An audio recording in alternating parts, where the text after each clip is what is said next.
Hello বন্ধুরা, আজকে আপনাদের দেখাবো খাসির মাংস কিভাবে রান্না করে। 1 কিলো খাসির মাংসের জন্য কতটুকু কি প্রয়োজন। একটা টমেটো, 4-5টা পেঁয়াজ, কাঁচামরিচ, যার যেটাতে পছন্দ মরিচ দিতে পারে ইচ্ছে মতো, আদা বাটা আর রসুন ছেঁচা।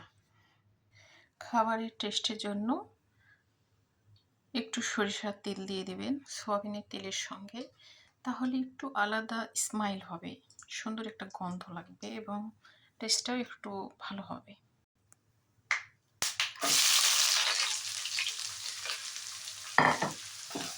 এটা ভালো করে নাড়বো, যখন এটা লাল লাল হয়ে যাবে ব্রাউন কালার, তখন দিয়ে আগে রসুন দেব, তারপরে রসুনটা যখন কালার আসবে তখন আদা দেব, তারপরে দেব টমেটো, তারপরে দেব মশলা।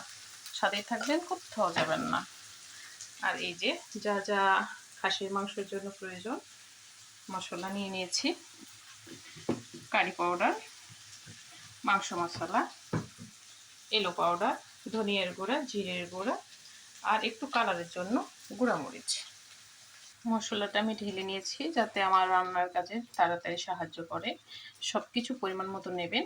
এটা তো আপনারা জানেন, ঝালের গুঁড়া, ধনিয়ার গুঁড়া, জিরের গুঁড়ো, হলুদ আর মিট মশলা, মাংস মশলা এটুকুই 2 চামচ, 2.5 ওকে।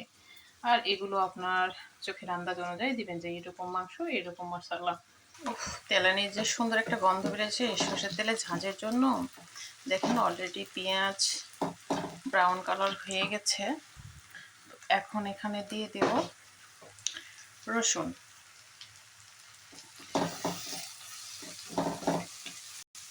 এই খাসির মাংস আর চিকেন মানে মুরগির মাংস, এটা একইভাবে রান্না করতে হয়, একদম same to same cooking style. কারণ এটা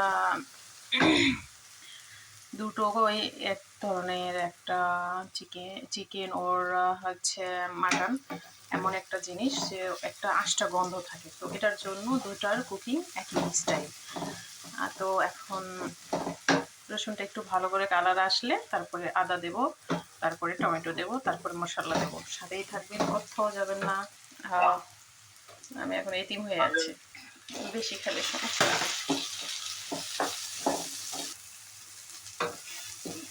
টমেটো দিয়ে দিয়েছি, দিয়ে ভালো মতো করে সব কিছু ফ্রাই করছি। এখন এখানে একটু হালকা পানি দেব, তার উপরে মশলা দেব।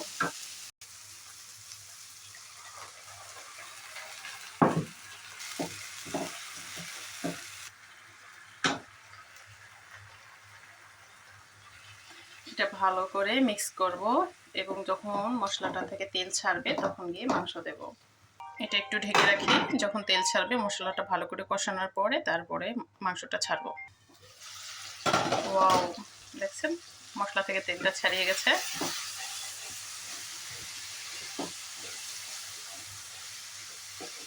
মশলা দিয়ে এখন ভাত খাওয়া যাবে, তরকারি আর লাগতো না।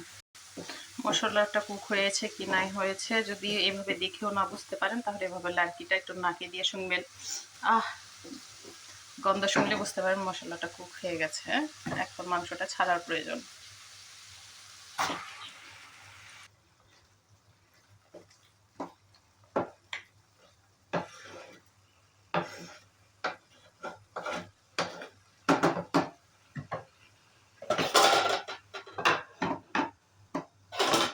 এখন মাঝে মাঝে চেক করবেন আর লাড়কি দিয়ে।